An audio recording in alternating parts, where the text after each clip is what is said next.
ॐ श्रीराम राम रामेति रमय रामं मनोरमे सहस्रनामं तत्तुल्यं रामनामं वरानने। ॐ आपदामपहर्तारं दातारं सर्वसम्पदां लोकाभिरामं श्रीरामं भूयो भूयो नमाम्यहम्. Namaskar. Today we read chapter 58, which has 24 verses. Vashista, having refused Trishanku to conduct the sacrifice for allowing his body to ascend to heaven, and having been refused by Vashishta's sons as well, Trishanku gets ready to seek another priest, whereupon he is degraded by the curse of Vashishta's sons to the position of a chandala and approaches Vishwamitra with the same request.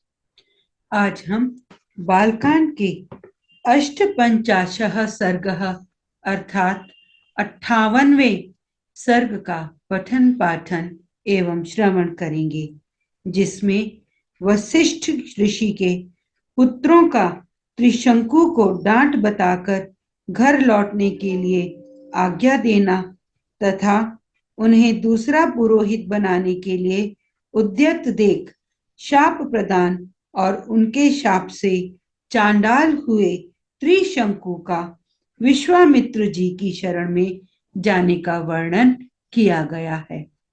इसमें 24 श्लोक हैं। ततस्त्रिशंकोर्वचनं श्रुत्वा क्रोध समन्वितं ऋषिपुत्र शतं राम राजानमिदं ब्रवीत्।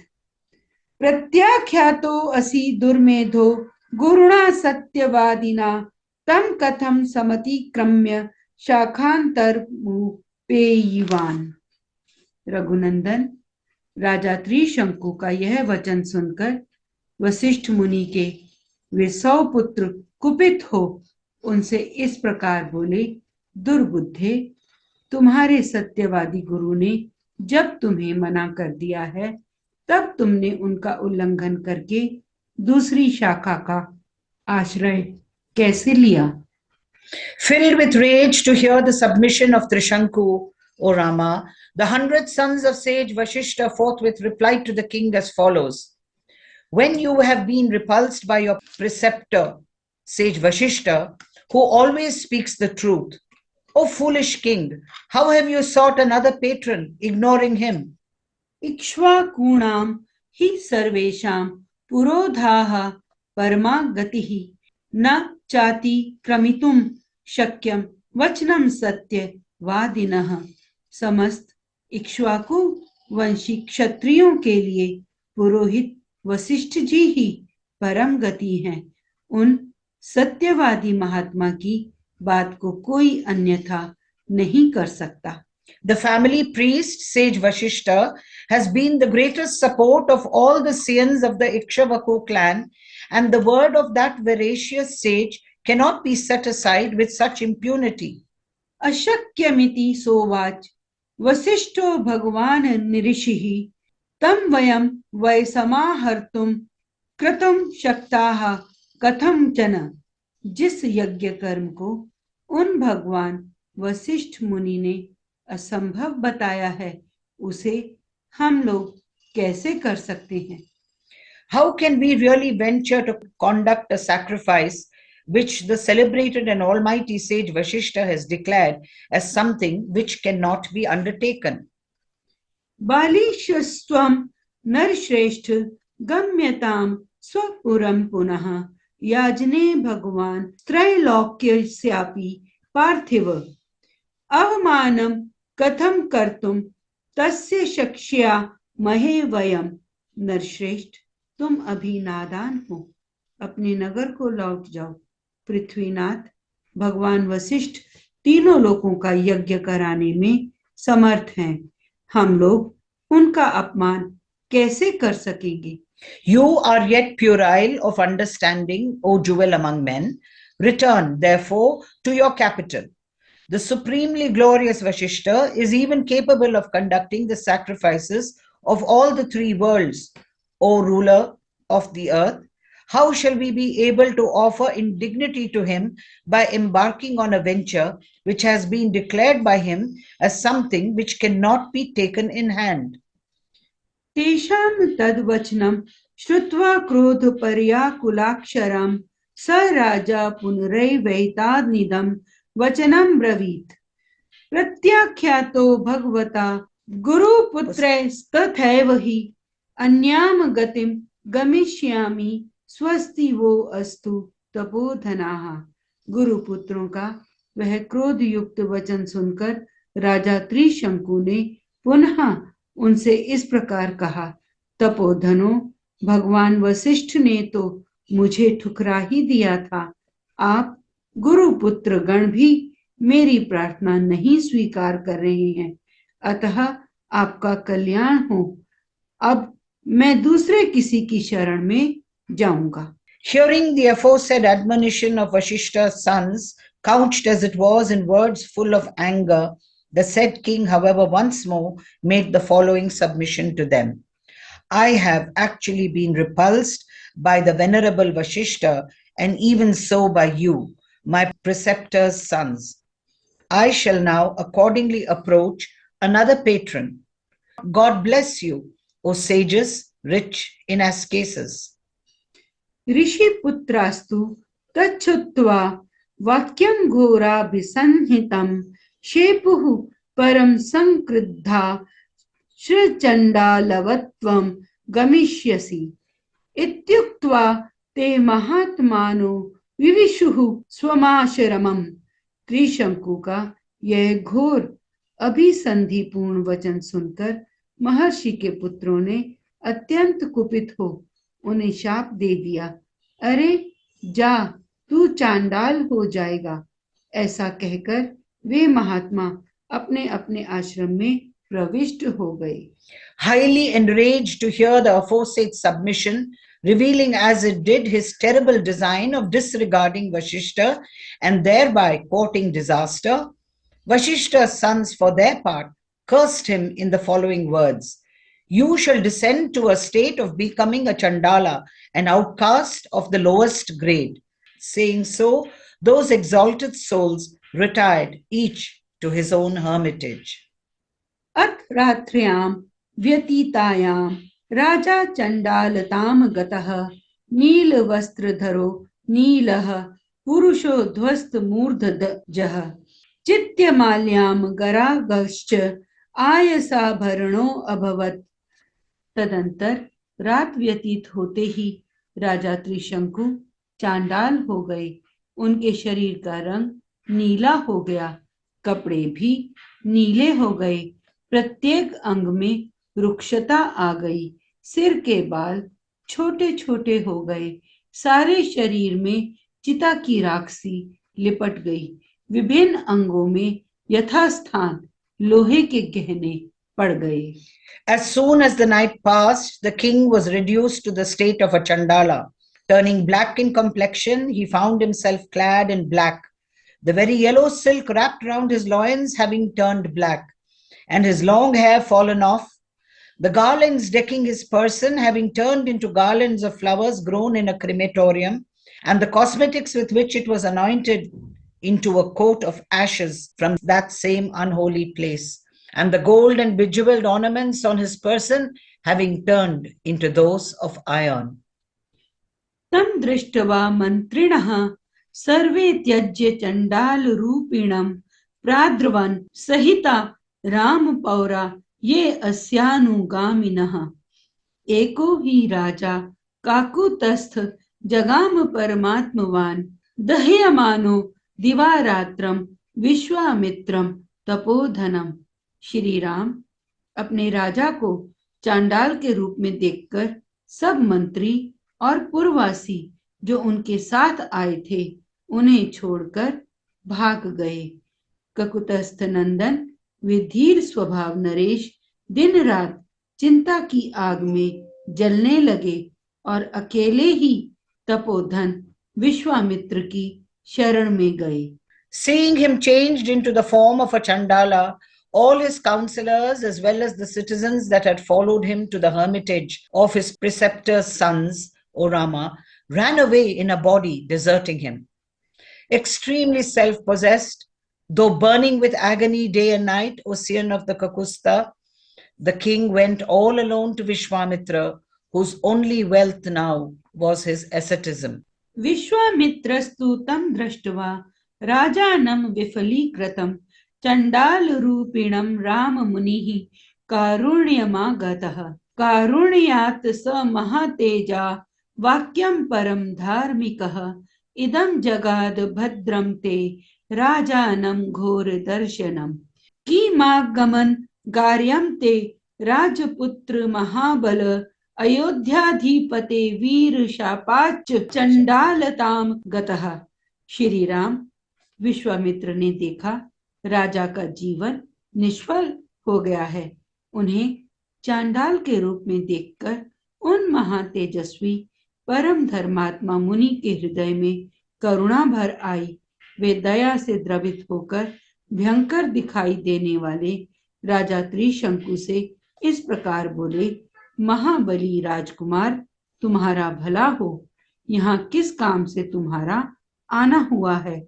वीर अयोध्या नरेश, जान पड़ता है तुम शाप से चांडाल भाव को प्राप्त हुए हो। Vishwamitra was now living as a hermit. O Rama, he was moved to pity at the very sight of the king who had not only been frustrated but transformed into a chandala. Out of compassion, the exceptionally glorious and supremely pious Vishwamitra spoke to the king, who had assumed a frightful aspect, as follows. May all be well with you. What is the object of your visit, O mighty prince? O valiant ruler of Ayodhya, reduced as you are to the state of a chandala through a curse. अथ तद वाक्यमा कर्णय राजा चांडालताम गतः अब्रवीत प्रांजलिर्वाक्यम वाक्यज्ञो वाक्यकोविदम। विश्वामित्र की बात सुनकर चांडाल भाव को प्राप्त हुए और वाणी के तात्पर्य को समझने वाले राजा त्रिशंकु ने हाथ जोड़कर वाक्यार्थ कोविद विश्वामित्र मुनि से इस प्रकार कहा। Hearing the question of Vishwamitra, the king, who knew the art of speaking, even though he was reduced to the state of a chandala, forthwith spoke as follows with folded hands to Vishwamitra, who himself was a master of expression. I have been repulsed by my preceptor's sage Vashista, and even so by my preceptor's sons. प्रत्याख्यातो अस्मि गुरुणा गुरुपुत्रैस्तथैव च अनावाप्यैव तम कामम मया प्राप्तो विपर्ययः। महर्षि, मुझे गुरु तथा गुरुपुत्रों ने ठुकरा दिया। मैं जिस मनोभीष्ट वस्तु को पाना चाहता था उसे ना पाकर इच्छा के विपरीत अनर्थ का भागी हो गया। सशरीरो दिवम यायामिति में सौम्य दर्शन मया चेष्टम क्रतुशतम तच्च नवापयते फलम। सौम्य दर्शन मुनिवर, मैं चाहता था कि इसी शरीर से स्वर्ग को जाऊं, परंतु यह इच्छा पूर्ण ना हो सकी। मैंने सैकड़ों यज्ञ किए हैं, किंतु उनका भी कोई फल नहीं मिल रहा है। Even without attaining that object of my desire, a contrary result has been met with by me. In fact, 100 sacrifices were intended to be performed by me in order that I might ascend bodily to heaven, O sage of pleasing aspect. But neither is that consummation in the shape of my being able to perform 100 sacrifices attained by me, nor the reward sought by me in the shape of being translated to heaven. अनृतम नोक्त पूर्वम में न च वक्ष्ये कदाचन कृच्छ्रेष्वपि गतः सौम्य क्षत्र धर्मेण ते शपे। सौम्य, मैं क्षत्रिय धर्म की शपथ खाकर आपसे कहता हूँ कि बड़े से बड़े संकट में पड़ने पर भी ना तो पहले कभी मैंने मिथ्या भाषण किया है और ना भविष्य में ही कभी करूंगा। यज्ञैर बहु विधैरिष्टम प्रजा धर्मेण पालिताः गुरुवश्च महात्मानः शीलवृत्तेन तोषिताः धर्मे प्रयतमानस्य यज्ञं चाहुर्तु मिच्छतः परितोषं न गच्छन्ति गुरुवो मुनि पुंगव देवमेव परम मन्ये पौरुषम तु निरर्थकम। मैंने नाना प्रकार के यज्ञों का अनुष्ठान किया, प्रजाजनों की धर्म पूर्वक रक्षा की और शील एवं सदाचार के द्वारा महात्माओं तथा गुरुजनों को संतुष्ट रखने का प्रयास किया। इस समय भी मैं यज्ञ करना चाहता था, अतः मेरा यह प्रयत्न धर्म के लिए ही था। मुनि प्रवर, तो भी मेरे गुरुजन मुझ पर संतुष्ट न हो सके। यह देखकर मैं दैवकों को ही बड़ा मानता हूँ, पुरुषार्थ तो निरर्थक जान पड़ता है। No untruth has ever been uttered by me in the past, nor shall I ever tell a lie in the future, even when reduced to straits, O great sir. I swear by my allegiance to the duties of a Kshatriya. Worship has been offered by me to gods through sacrificial performances of various kinds, and people have been governed with righteousness.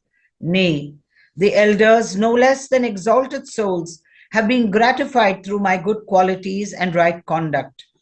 My preceptors, however, do not derive satisfaction through me, even though I strove hard in the cause of righteousness and sought to undertake a sacrifice in order to be able to attain the heaven in my physical body, O jewel among sages. I therefore reckon fate alone as supreme and personal effort as no avail when matched against fate. दैवेन क्रम्यते सर्वं दैवं हि परमा गतिः तस्य मे परमात्मस्य प्रसादं भिकांशतः कर्तुमर्हसि भद्रं ते देवो पहत कर्मणः। दैव सब पर आक्रमण करता है, दैव ही सबकी परम गति है। मुने, मैं अत्यंत आर्त होकर आपकी कृपा चाहता हूँ। दैव ने मेरे पुरुषार्थ को दबा दिया है, आपका भला हो। आप मुझ पर अवश्य कृपा करें। Everything else is thrown into the background by fate. Indeed, destiny is the highest refuge. Be blessed, therefore, to extend your grace to me, who eagerly looks for it, sore afflicted as I am, all my efforts having been counteracted by an evil destiny. May God bless you. नान्यां गतिम गमिष्यामि नान्यच्छरणमस्ति मे दैवं पुरुषकारेण निवर्तयतु मर्हसि। अब मैं आपके सिवा दूसरे किसी की शरण में नहीं जाऊंगा, दूसरा कोई मुझे शरण देने वाला है भी नहीं।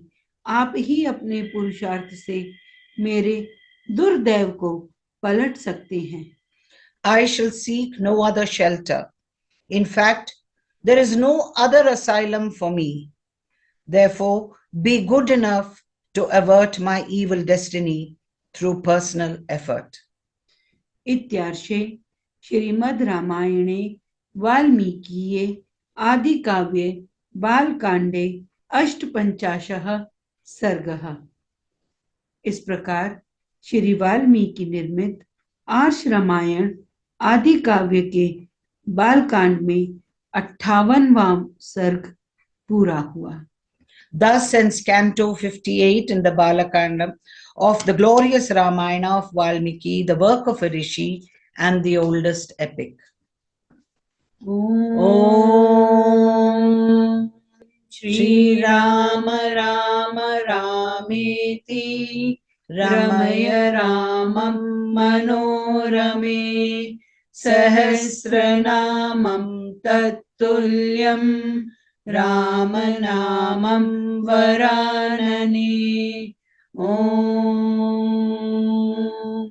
आपदामपहर्तारं दातारं सर्वसम्पदां लोकाभिरामं श्रीरामं भूयो भूयो नमाम्यहम्। धन्यवाद। धन्यवाद।